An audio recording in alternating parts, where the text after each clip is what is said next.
Bismillahirrahmanirrahim. Assalamualaikum warahmatullahi wabarakatuh. Alhamdulillahi wa kafa. Wassalatu wassalamu ala rasulihin nabiyyil mustafa wa ala alihi wa sahbihi wa man ihtada, amma ba'd. Bersyukur kita kepada Allah Subhanahu wa taala dengan mengucapkan alhamdulillahi rabbil alamin. Kemudian bersalawat kita kepada Rasulullah sallallahu alaihi wasallam dengan mengucapkan Allahumma salli ala sayyidina Muhammad wa ala ali sayyidina Muhammad. Ikhwan fillah yang dirahmati Allah Subhanahu wa taala. Di dalam kitab Hilyatul Awliya wa Tabaqatul Asfiya yang ditulis oleh Al-Imam Abu Nuaim Al-Asbahani, di dalam kitab itu dijelaskan bahwa suatu hari Abu Ishaq Ibrahim bin Adham, seorang yang terkenal dengan kealiman dan sufinya, datang ke kota Basrah. Sesampainya beliau di kota Basrah, orang-orang pun mendatanginya untuk mengambil ilmu darinya, karena orang-orang tahu bahwa beliau adalah orang yang alim lagi sufi.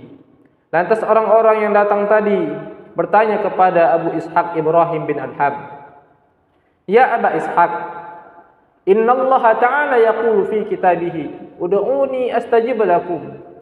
Wahai Abu Ishaq, sesungguhnya Allah Subhanahu wa taala berkata di dalam Al-Qur'an, ud'uni astajib lakum, berdoalah kalian kepadaku, niscaya akan kukabulkan doa kalian itu. Wa nahnu nad'uhu minad dahri fala yastajibu laha, tapi cukup sering kami berdoa namun Allah tak kunjung juga mengabulkan doa kami. Lantas Abu Ishaq Ibrahim bin Adham menjelaskan kepada orang-orang yang bertanya tadi bahwa sesungguhnya Allah benar dalam perkataannya, Allah benar dalam firman-Nya, tapi bisa jadi ada beberapa perbuatan yang kalian lakukan yang menyebabkan penyakit hati dalam diri kalian, sehingga doa kalian belum dikabulkan oleh Allah Subhanahu wa taala. Ikhwan fillah yang dirahmati Allah Subhanahu wa taala, agaknya apa yang disampaikan dan apa yang dicurhatkan oleh orang-orang Basrah kepada Abu Ishaq Ibrahim bin Adham juga menjadi masalah di sebagian kita. Kita merasa cukup sering kita berdoa kepada Allah, namun Allah tak kunjung juga mengabulkan doa kita. Bisa jadi ada adab-adab dalam berdoa yang belum kita laksanakan, atau bisa jadi ada penyakit-penyakit hati dalam diri kita yang menyebabkan doa kita belum dikabulkan oleh Allah Subhanahu wa taala. Ikhwan fillah yang dirahmati Allah Subhanahu wa taala. Kemudian Abu Ishaq Ibrahim bin Adham tadi pun melanjutkan penjelasannya. Beliau menjelaskan bahwa ada beberapa penyakit hati yang menyebabkan doa kalian belum dikabulkan oleh Allah Subhanahu wa taala. Yang pertama, kata Abu Ishaq Ibrahim bin Adham adalah araftumullaha wa lam tu'adduhu haqqo. Kalian mengenal Allah, kalian yakin betul sama Allah, tapi sayangnya kalian tak mau menunaikan haknya. Kalian tak mau menjalankan setiap kewajiban yang diperintahkannya dan menjauhi segala yang dilarangnya. Ikhwan fillah yang dirahmati Allah Subhanahu wa taala, Allah bisa saja dekat kalau kita mau melakukan pendekatan. Dan pendekatan yang bisa kita lakukan adalah dengan beribadah dan melakukan amal soleh kepadanya. Itulah pendekatan yang bisa kita lakukan. Ketika kita sudah beribadah dan melakukan amal soleh kepadanya, barulah kita berdoa dan memohon pertolongan kepada Allah Subhanahu wa taala. Jangan harap doa kita mau dikabulkan oleh Allah kalau ibadah kita pun jarang-jarang dan amal soleh pun kadang-kadang. Ikhwan fillah yang dirahmati Allah Subhanahu wa taala. Kemudian yang kedua, kata Abu Ishaq Ibrahim bin Adham, penyebab doa kita belum dikabulkan oleh Allah Subhanahu wa taala adalah qara'tumul Qur'ana wa lam ta'malu bih. Kalian sering kali membaca Al-Qur'an, tapi sayang kalian tak mau mengamalkan isinya. Alhamdulillah, sampai saat ini masih banyak orang yang mau membaca Al-Qur'an, bahkan menghafal Al-Qur'an.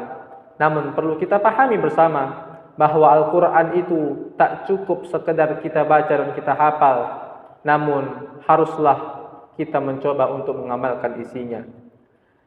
Di dalam kitab Ihya Ulumuddin yang ditulis oleh Al-Imam Al-Ghazali, di dalam kitab tersebut Rasulullah pernah bersabda dari Anas bin Malik radhiyallahu an, "Kam talin lil Qur'an wal Qur'anu yal'anu."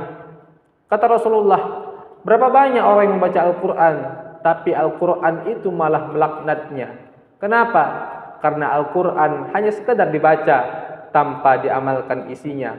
Rasulullah juga pernah sampaikan dalam salah satu hadisnya bahwa nanti akan datang orang-orang yaqra'unal Qur'ana la yujawizu taraqiyahum.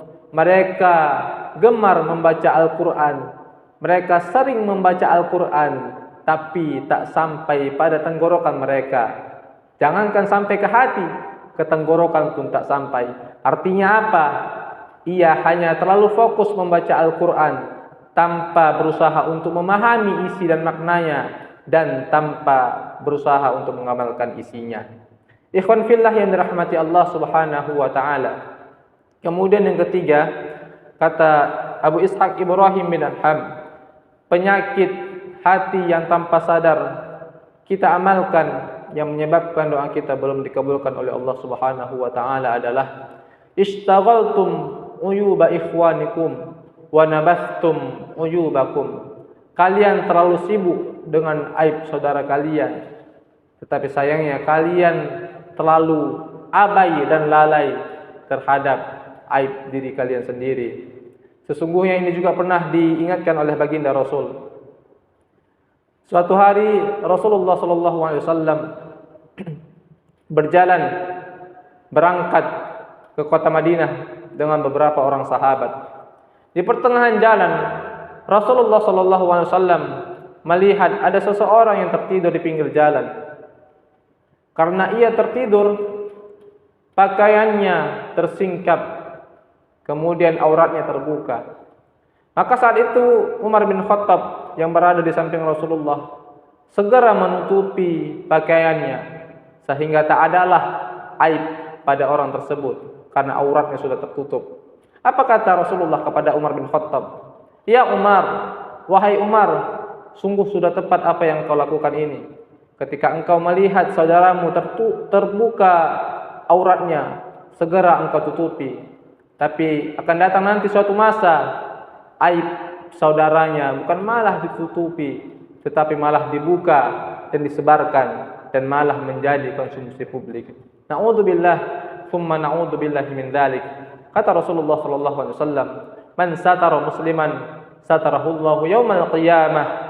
Barang siapa yang menutup aib saudaranya sesama muslim, maka Allah akan menutup aibnya nanti di akhirat kelak. Mudah-mudahan Allah Subhanahu wa taala mengabulkan setiap doa dan pinta kita. Barangkali ini yang bisa saya sampaikan. Mudah-mudahan bermanfaat bagi diri saya dan kita semua. Akhirul kalam, wassalamualaikum warahmatullahi wabarakatuh.